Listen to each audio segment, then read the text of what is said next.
Hey there friends. So, a couple weeks ago I uploaded a video on what comes next when it comes to thread the needles. And while it was a good video and it covered a lot of awesome ground, it was also somewhat incomplete because there's some other stuff that I know that you can do with thread the needles. It just involves bringing in some more advanced concepts such as plane breaking.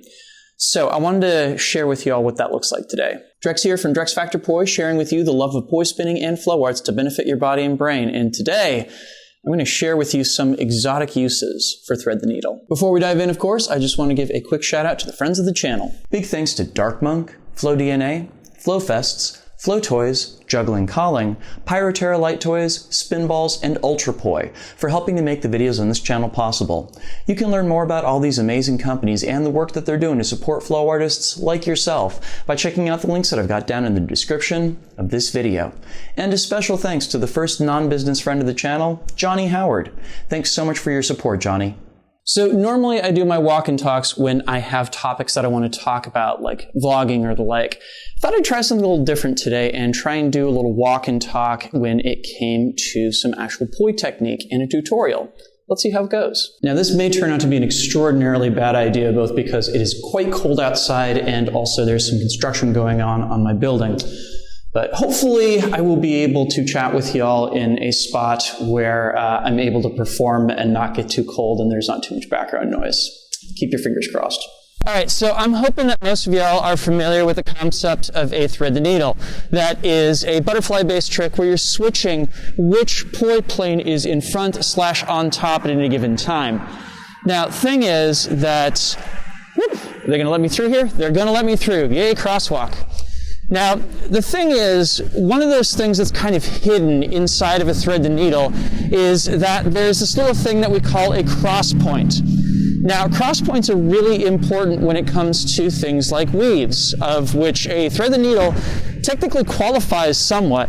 Basically, as you're moving the poi back and forth between different plane facings, that is, plane facing where it's going clockwise versus counterclockwise, there is a little point, a little juncture in between those two planes. And when the poi crosses between them, we refer to this as a cross point. Now here's the thing, there are cross points at work in a thread the needle as well. They happen to be out to the sides. We're using them every single time we switch which hand is on top or further forward in the pattern. But, and here's a crucial point, we don't have to. We can honestly stick a cross point wherever we want in the path of the poi, using it to switch back and forth between the plane closest to us and the plane furthest away from us. Now, generally speaking, we like to do things in a symmetrical fashion with poi, so we're going to look to 4 points to do this. Those 4 points are at the top of the poi's path, to either side of the poi path, the bottom of the poi's path, to either side of the poi path. Okay, so how exactly do we drill these cross points and master all these different spots where we can switch the poi back and forth between these two planes? I'm so glad you asked. We actually have to drill this, and I'm going to show it to you with just one hand at a time to really make the pieces come together. Okay, so to start off with, we're going to have to talk about hand position.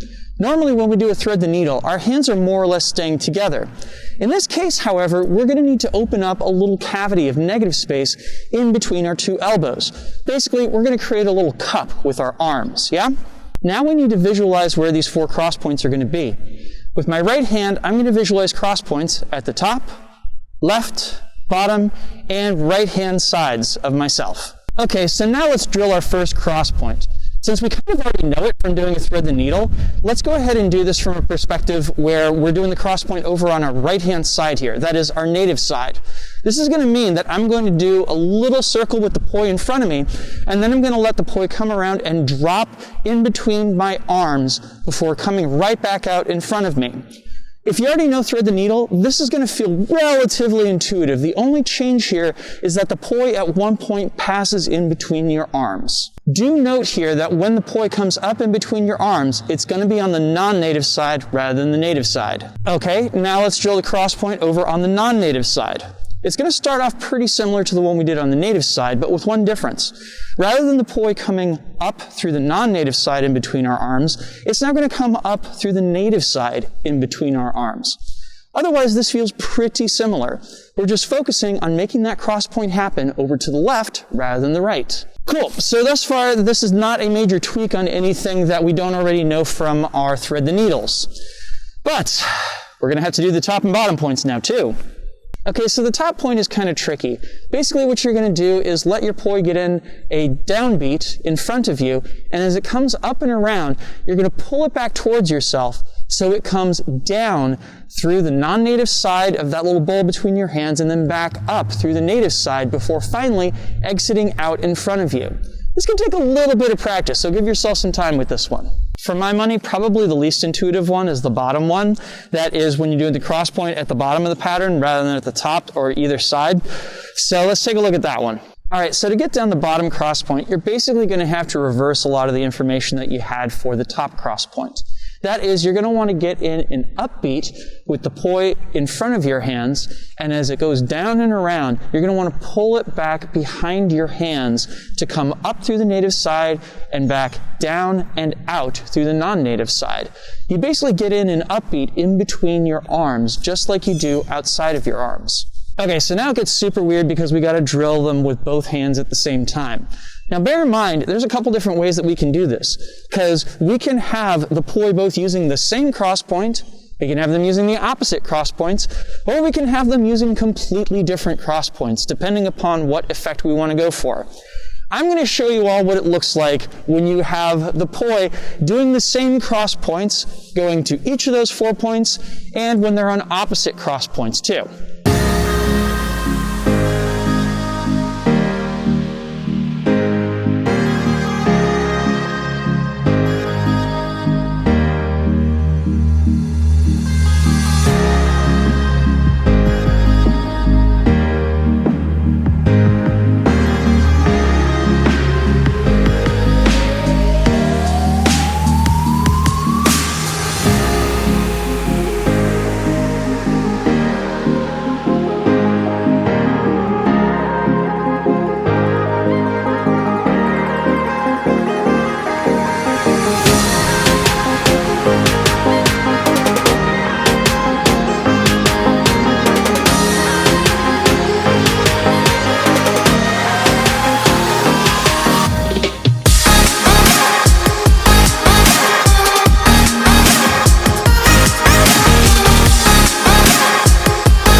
So you may have noticed that I've been using Ultrapoi for all these different patterns and been curious why.